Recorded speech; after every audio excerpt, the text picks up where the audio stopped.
Hello, hi guys! Magandang hapon sa inyong lahat.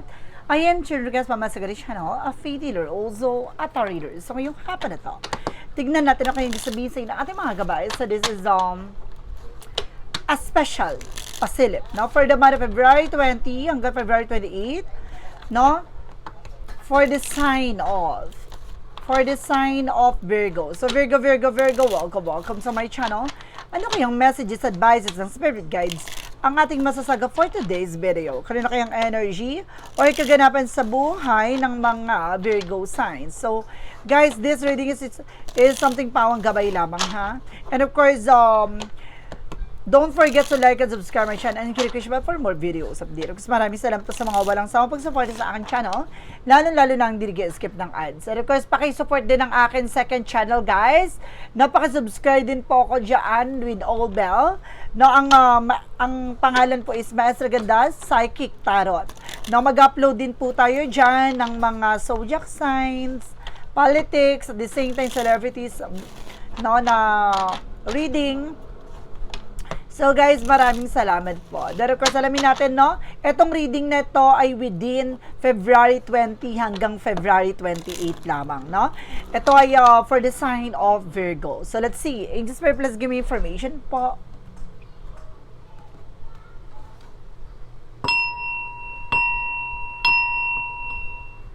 Angel Spirit, please give me information. Ano kayong gusto sabihin sa inyo ng ating mga gabay? Okay, there's a tower moment for major changes. May mga pagbabago maaaring mangyari sa buhay mo, sa situations mo. Na kaya kailangan maging kalmado ka with a queen of cups, emotional intelligent. Pagdating sa emosyon, kailangan mas maging matalino ka, no? Mas maging wise ka, no? At pakiramdaman mo, gamayan mo kung ano ba talagang kailangan mong maramdaman from these situations, no? Hindi pwedeng pabugso-bugso yung damdamin. Kailangan mas maging mature ka pagdating sa emosyon. No, kasi maraming bagay na maaaring mangyari. No, hindi mo ina-expect na may mga twist na maaaring mangyari sa situations na to. There's a devil card. So it means there is something, a toxic and negativity is around you. No, I feel something meron ditong ako nasa-sense sa bankruptcy. Na meron ditong, kumbaga, there's a fall na pagbagsak ng isang negosyo or pagbagsak ng isang hanap buhay. Mag-ingat kayo kasi meron ditong sumasalbahi sa inyo with a devil card. Babae po siya, pinaglalaroan kayo. No, meron ako nasa-sense dito with a curses, no? Merong sumalbahe at talagang gumagambala sa iyo. There's a two of cups, no? There's a partnership. Inggit po ito sa inyong relasyon, no? Ng partner nyo o may kaugnayan about sa partnership o relasyon. Or maaring partnership with a business. No, and of course, there's something with the 8 of Wands. So, there's something communication and trouble coming in. So, mayroon ka matatanggap na email, messages, phone call, na maaring maraming mga transactions na maaring mangyari at maganap dito from the situations. Additional messages. And of course, there's something with a moon card, revelation. Maraming bagay na maaring ma-reveal dito. Na meron kang bagay na maaring matuklasan at mabunyag, mabulgar, no, dito sa sitwasyon na to. Maaring some of you nagkakaroon ka ng sleepless anxiety, no, maaring tuwing gabi or midnight ay maaring nagigising ka some of nowhere. Alas 2, alas 3 sa madaling araw, there's something doing black magic to you. Now, I feel something baka inaaswang ka pa, no, or may negative elements ako na sa sense dito, mayroong sungay, at the same time, I feel something and elements, no, like, kapre, something like that, para iba yung itsura niya eh. So, let's see, what is the tower moment? The tower moment represents with the 8 of Pentacles. There's something, a focus. Na mag-focus ka sa kung ano man yung bagay na meron ka. Continue what you're doing. So, pinapakita dito with the tower moment na mag-focus ka sa ginagawa mo. Ano man yung bagay na nangyayari sa inyo sa situations mo, huwag kang mawawalan ng pag-asa. Continue mo lang yan dahil isang bagay na nararanasan mo ay paghubog sa pagkatao at sitwasyon mo. No, parang mas lalo kang natututo dyan. Kahit na ilang beses ka madapa, matuto kang tumayo sa sarili mong mga paa. At ipinapakita dito, yun yung bagay na bibit-bit mo sa mga susunod na eksena. And there's a page of cups. Makinig ka sa intuition and gut feeling mo. Ito yung sinasabing cups na pinaglalaroan ka ng babae. And something fishy. It means, guys, no, may malansang isda o may malansa dito na aalingasaw. Ibig sabihin, meron tayo sa yung traidor or meron sa iyo talagang, kumbaga, sumasabotahe, no? What is the devil card? Represents with a king of wands, a vision. no, madalas kang nananaginip. Or may mga tumatakbo sa iyong panaginip sa isipan mo, no, biglang may pipitik na lang sa isipan mo na, oh my God, bakit pumasok siya sa isip mo? No, there's a possible dito na maaring sinasalba at ginagambala ka dito. The Two of Cups represents with the Knight of Wands, slow and steady. No, kailangan mas maging mahinahon ka when ka from decision. Sa mga partnership guide, mag-ingat ka rin dahil baka mabudol ka. No, and of course, there's a Eight of Wands represented with a Hermit card. The answer yun this year, may mga bagay na maaaring magbigay ng kasagutan dito sa situations na to. No, maraming tanong na maaaring mamulat, maaaring magising. With a Hermit card, something spiritual awakening or spiritual enlightenment. No, bagay na maraming mapagtanto. No, marami kang bagay o hiyahatid na mensahe sa'yo with the angels number, angel synchronicities, na maraming symbols na maaaring ipahiwatig sa iyo ng ating angel spirit. What is the moon card? Represent with the lovers. See, revelations about sa relasyon or revelation about sa partnership. So it means dito may sumasapaw sa eksena nyo, there's a third party. Okay? What is the what is the tower moment? It was the Eight of Pentacles, represent with the judgment. Isang paalala na you need to pay attention. Na mag-pay attention ka daw dito dahil talagang kumbaga ginugulo nila ano man yung bagay na meron at nasisimulan mo na. No? Like, I mean na parang meron talagang, kumbaga, humahatak sa'yo pababa. No? Meron sa'yo dito, alam mo yung work ka ng work, trabaho ka ng trabaho, no? Ginagawa mo naman yung proper at good, no? Pero, bakit ganun? Lagi kang inaalat, inoolats, no? That because of these negative traits. No, may negative pattern na kailangan maputol. Yung chain or kadena na nagdudugtong dito sa negatibong sitwasyon. Nakita mo yan, guys?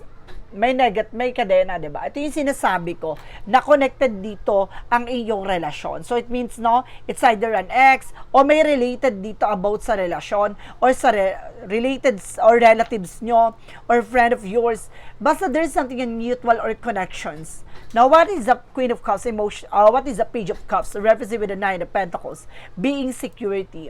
Na pagdating sa emosyon, kailangan mas magiging secure ka sa sarili mo. No, wag ka padadala ng tension at the same time, gamayan mo, pakiramdaman mo kung yung hinala mo ay totoo. And of course, this is with the sneakiness, no? Etong tao na to nakakakuha ng information sa'yo. Na maaring na panaginipan mo to, pumasok sa isipan mo kung sino to, at mayaring may hinala ka na dito. No, lagi nakasubaybay, laging nakamasid, laging, kumbaga inaalam yung mga galawan mo, ganon. And kung there's a Three of Pentacles collaboration, mag-ingit ka sa mga nakakahalubilo at nakakausap mo. No, meron ditong nagbabait-baitan, meron ako na sense dito na parang nakikipag-usap sa'yo ng maayos, pero yun pala may hidden agenda sa'yo, mabuti sa'yo, kaya hindi mo siya mapag-iisipan na siya ang gumagawa.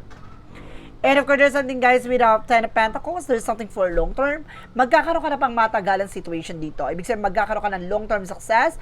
No, of course, unexpected financial windfall. No, mayroong bagay na maaring pinapakita dito with a Hermit card na may naka-line up sa'yo na magandang kapalaran. No, iminimensahe sa'yo na there's a good fortune coming in for you. And there's a Nine of Cups. Now, there's a wish fulfillment. May tutupad sa mga pangarap mo. Ang The Moon card, something, a dream coming true or dream panaginip, no? Meron kang gustong matupad pero ipinapakita sa panaginip mo kung ano talaga ang lason sa eksena mo, no? Lason na sinasabi na parang sumisira, no, sa eksena mo. For the outcome, there's a Four of Pentacles, no? Saving and protecting.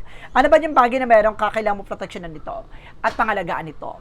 And of course, there's a Knight of Cups, there's something a wish fulfillment, bagay na maaaring unti-unti na matupad sa'yo. At meron ako nasisense dito, guys, na merong apology, no? Meron dito parang, kumaga, hihingi ng kapatawaran or fake apology coming in sa'yo. No? Mag-ingat ka kasi parang meron ditong lilinlangin ka, bibilugin ka, no? Paiikutin ka.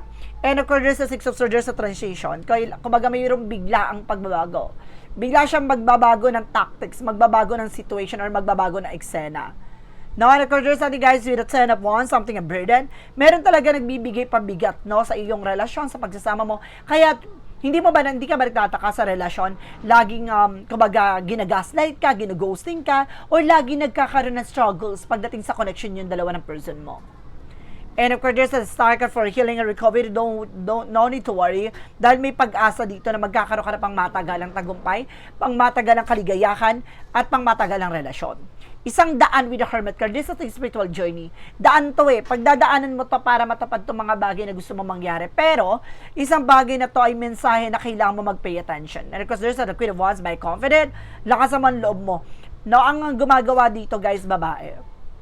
Na babae to. So, guys, let's see. What is additional messages naman pagdating sa finances and career, love life at kalusugan? Shuffle lang ako ng very light. So guys, paano naman ako palambing ha? Pa-subscribe ako ng second channel ko ha. Ang Maestra Gada Psychic Tarot, mag-upload din tayo ng mga horoscope dyan. Lalo-lalo na magma-monthly gabay, magma-monthly pasilip tayo. No, kaya kailangan lagi kayong updated sa aking channel, both channel. So let's see what is additional messages pagdating sa finances and career, love life at kalusugan. There's something at temperance, patience. No, kailangan mong hintayin yung karapat-dapat sa'yo. So may mga bagay talaga dito. When the time has come, there's something, a perfect timing coming in, with a divine coming in. And of course, there's the world card. No, magkakaroon ka ng travel, success, accomplishment, o maaaring magkaroon ka ng international travel. No, maaaring makakaalis ka na, or mayroong magandang career na naghihintay sa'yo sa international. And of course, there's the Two of Pentacles now with a balance. So, kailangan mo maging balance physically, mentally, emotionally. So, kailangan mo maging balance dyan. At yung mga bagay na makakatulong sa'yo, there's a Chariot card. A Chariot card, there's a two joining forces. Now, there's a positive and negative side. But, this is something a combination. No, talagang balance. So, ibig sabihin dito, magiging balance ang career mo. No, or magkailangan mo maging balance. No? And of course, there's the Fool card with a leaf of faith. Magtiwala at maniwala ka lang sa ating poong may kapal. No, there's something, a perfect timing coming in. And of course, there's a King of Cups. No, there's a devoted for the person na maaring gumagabay sa'yo. No, it's either ancestor or there's a relationship. So, pagdating naman tayo sa love life, sa relasyon, there's a Seven of Wands. See, proteksyonan mo ang iyong pag-ibig o relasyon. So, it means talaga ginagambala no, ang kaligayahan mo. No, may sumasalbay sa inyo. And of course, there's a Six of Pentacles. No, kailangan mo maging balance. There's a give and take. So, ibig sabihin na to, it's either lumapit sa iyo to ng hiram or maaring merong favor pero hindi mo pinagbigyan. No, there's something a balance. Kailangan mo maging balance. Meron tong binayaran para gawan ka ng hindi maganda. And of course, there's a Knight of Swords. See, some of you pares kayo na person mo nagkakaroon anxiety, sleepless nights. No? Alam mo kung bakit? Hindi lang to basta kulang, may gayuma pa nakasama to.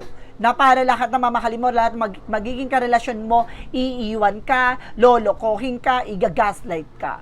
And of course, there's a Page of Wands. So, there's a good news. Ibig sabihin dito, bago pa mangyari yon, may magandang dahilan, may magandang impormasyon na paparating sa'yo. No, may pitik at may pahiwatig na kailangan mo mag-pay attention. And of course, there's a Queen of Swords, clear the boundaries. It means, no, linisin mo ano man yung bagay na makakasira sa relasyon na meron ka. No, there's something Eight of Swords. See, napapalibutan ka ng toxic and negativities around you. Para ka nakakulong sa sitwasyon. No, na parang anytime i-abandon, nakaiiwang ka, ganon. There is something a toxic and negativities around you. Mag-ingat ka ha, kasi napaka-toxic at negative dito na sa paligid mo.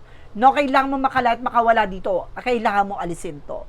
So, pagdating sa kalusugan, there's something na Knight of Wands. No, kasi nagkakaroon ka ng anxiety, sleepless night, madalas sumasakit na yung ulo mo. No, marami nang nananakit sa katawan mo. No, kumbaga maraming ding iniisip, pero hindi mo naman dapat iniisip. Ganon. And of course, there's the Ace of Wands, something, a new project, a new plan coming in. Magkakaroon ka dito ng mga bagong proyekto, plano. And the Four of Wands, something, a celebration coming in. May mga celebration pa na maaring mata mo. No, there's a twin flame energy and soulmate connection na maaring pares kayo na nararamdaman ng person mo. And of course, there's a Nine of Pentacles. You have a potential for abundance. Pero mayroong chikadora, no, meron ditong parang parot na naghahatid ng information. No, kaya kailangan guys mag-ingat kayo sa pagkain inumin nyo. Huwag kayong basta-basta iinom or tatanggap na pagkain o inumin na galing sa ibang tao. No, dahil merong something naghahatid ng information o meron ditong kumukuha ng information sa inyo. Or maaring ito yung way niya para makapondo sa inyo.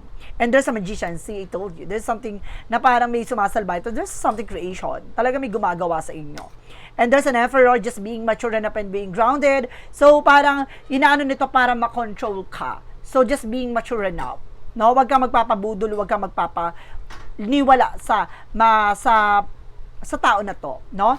Kasi parang minamanipulate ka niya, kinokontrol ka niya. So let's see what is additional messages tayo with the magical for messages advices.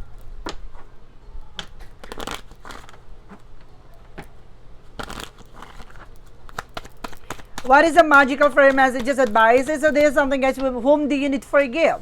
Ano yung mga bagay na kailangan mo ipagpatawad or kumbaga kailangan mong pakawalan? No, yung ngit-ngit, galit. No, naman yung negative na maaring nakaka-attract or dagdag. Kailangan mo pakawalan yon. Do some research. See? Do some research na parang kailangan mo matutunan, malaman. So, kumbaga marami ka pang bagay na matutuklasan. Or kumbaga pinapakita dito, before to proceed something, no, kailangan pag-isipang mabuti. What is the yin and yang oracle card? There's a yin and yang, there's assistant, spirit guide. Sabi ko na nga ba, may gabay ka dito. It's either tatay mo to, lolo mo, or tito mo. And there's an offer. No, may Venus. There's an offer, guys, na paparating sa'yo with a Venus sign. So, a Venus season. No, with a Venus season. So, meron darating yan na offer. Kasi there's a sun, moon, rising, Venus sign. So, kumbaga pag Venus signs na kumbaga darating daw with the Venus signs, may offer daw na darating. There's a reflection. So, just being aware. No, meron ditong bagay na maaaring magre-reflect. So, mag-ingat ka, no, meron ditong, kumbaga, kumukuha talaga ng information sa'yo. Huwag ka maging transparent sa ibang tao. Romance Angel for Mystic Love Oracle Deck. Hook One Night Stand. So, meron dito, guys, no, na parang may ahas, no? Parang merong gustong matikman ng person mo or ikaw. Mayroon talaga ditong umaasa or ahas, no? May nagbabalat kayo. May lihim na pagtingin o may lihim na intention. No? There's a guarded and protected. So, kailangan mo protection at pangalagaan yung grounds mo and even your territory and even your relationship. No, kailangan mo protection at pangalagaan to. Maraming sumasapaw at marami talagang umeeksena sa'yo. What is the Jesus loving quote said? Do shall love the Lord your God with all your heart, with all your soul, with all your mind. So, sinasabi dito, no, talagang mahalin mo raw ang ating Panginoon sa isip, sa salita at sa gawa, no? Magtiwala, no, sa Kanya, sa anuman yung bagay na nangyayari sa buhay mo. Dahil alam ng ating Panginoon, lahat ng nangyayari na to ay ipinagkakaloob niya. Kaya kailangan, no, kumbaga, mahalin mo siya every single day. At may pagkatiwala mo sa Kanya lahat ng bagay na nangyayari sa buhay mo. No, kailangan mo lang mag-focus at magdasal at mag-devotion at the same time, no? At siya yung maging prioritize at gawin mo siyang sentro sa buhay mo para maging maayos ang takbo ng situations mo. So guys, maraming salamat po. So this is something special, Pasilip. Now, special Pasilip for the sign of Virgo within February 20 hanggang February 28. No, for the sign of Virgo. So guys, maraming salamat po for this wonderful reading. So once again, this reading is a general reading lamang. Hindi lahat makaka-resonate. Kunin lamang po makaka-relate sa inyo and comment down below kung kaninong energy ang ating nasagap. And guys, don't forget to like and subscribe my channel and hit ko siya for more videos update. Then of course, pakisubscribe na rin pa sa aking second channel na Maestro Gada Psychic Tarot. And of course, maraming salamat po sa mga walang sawang pagsuporta sa aking channel, lalo-lalo na ang dirigi-skip ng ads sa way pagpalain kayo ng Diyos at may kapal 60 do upapaw na biyayang manang balik sa inyo. Maraming salamat and see you the next video. Bye-bye and babush!